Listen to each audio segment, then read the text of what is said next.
Hi, this is Professor Clemens. Welcome to Chapter 3, The Importance of Physical Activity Experiences. Activity experience is defined as training in, observation of, practice of, or participation in physical activity to increase one's capacity for physical performance. Differentiated from subjective physical activity experiences, reactions, feelings, and thoughts, these are the focus of the next chapter. Kinesiologists are experts at designing and manipulating physical activity experiences to bring about desired ends, such as improvement in skill, performance, and health and well-being. Physical activity as a signature of humanity is rooted in intelligent plans. It's used to express aesthetic imaginations and moral reasoning, flexible and adaptable, and improve performance through planned experience, training, and practice. Let's look at this figure. You've got personal circumstances, your geography, your local physical activity culture, economic considerations, and personal attributes. These all affect the quality and quantity of physical activity experiences, as well as your social environment, your parents, your peers, and your teachers or coaches. Social environment, types and amounts of physical activity experiences you pursue, both as a child and as an adult, are influenced by people with whom you interact on a regular basis: parents, peers, teachers, and coaches. Personal circumstances. Again, your geography, your local physical activity culture, economic considerations, personal attributes, all the self-perceptions, feelings, and competency as in regards to physical activity.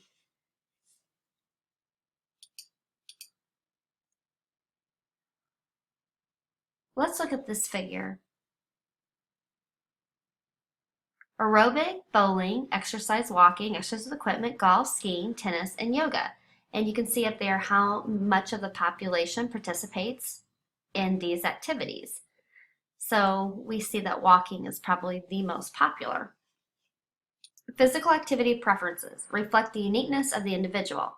Physical activity professionals need to pay attention to the people they are working with, especially their needs, desires, and personal attributes. When it comes to physical activity quality, your skill development will be what you practice and the effect of how you learn. Your physical performance capacity will be a result of training, and the effect will be conditioning. Motor skills, physical activities in which performers try to attain goals by executing efficient, coordinated motor responses. Practice is physical activity experience that involves cognitive processing and leads to skill improvement. And the learning process is a permanent alteration in the functioning of the nervous system that enables performers to achieve predetermined goals and consistencies.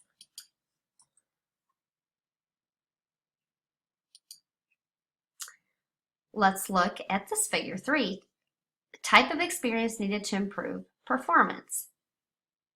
And you can look and see all the different types of physical activity there and how capacity and the primary quality of the activity, the skill development, your training, your experience, all of those are a factor in what type of physical activity you start or continue to do.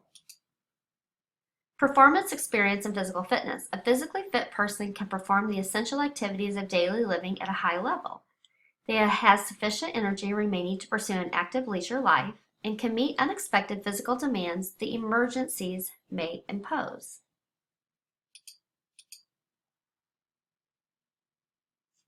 Physical fitness, motor performance fitness, and health-related fitness. The depth and breadth of experience. There's generalists versus specialists. It means the depth of capacity, the breadth of capacity, and the advantages and disadvantages. Let's look at this figure. You've got closed skills and open skills. Closed skills, environment, predictable, movement consistent from trial to trial, coordinating movements with changing environment unnecessary, and anticipation of external events are not necessary. But with your open skills, the environment is unpredictable. Movements vary from trial to trial. Coordinating movements with changing environment is essential, and anticipation of external events are essential.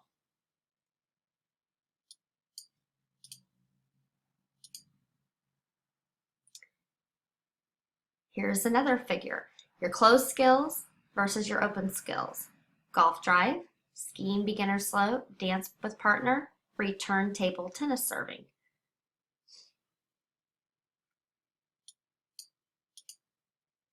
Tailoring activities. Principle of quality. Experience that engages in the critical components of an activity are most likely to improve our capacity to perform that activity. The principle of quantity. Increasing the frequency of experiences that engage us in the critical components of a physical activity will lead to increases in our capacity to perform that activity. Tailor activities. There's the principle of quality. Experiences that engage us in the critical components of an activity are most likely to improve our capacity to perform that activity.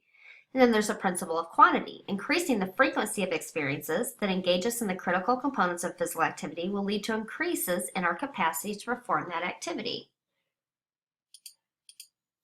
Task analysis, critical for deciding how to design practice and training for maximal effectiveness.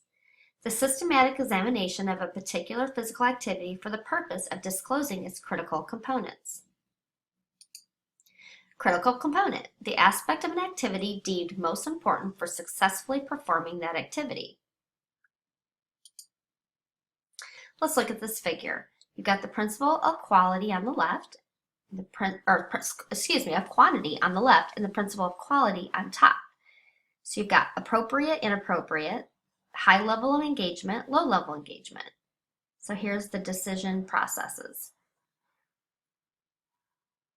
You can see the progress, decision A, the high level of engagement, it's appropriate is decision A, it's optimal progress.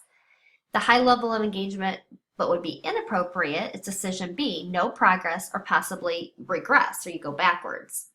Low level of engagement and appropriate would be decision C, but you would have little progress. And low level engagement that's inappropriate would be decision D, no progress. Physical activity experience to maximize improvements. Specific improvements in our learning and conditioning require the following: intelligently and systematically plan physical activity, and physical activities that engage the individual and the critical components of that activity as frequently as possible.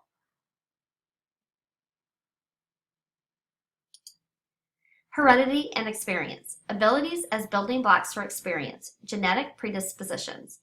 Interactions of experience and abilities, underachievers and overachievers. Heart. What's your activity experience? Think about your own activity experiences and their influence on your capacity to perform particular skills or achieve certain levels of fitness. Which factors had the greatest impact on your achievement of your performance and fitness goals?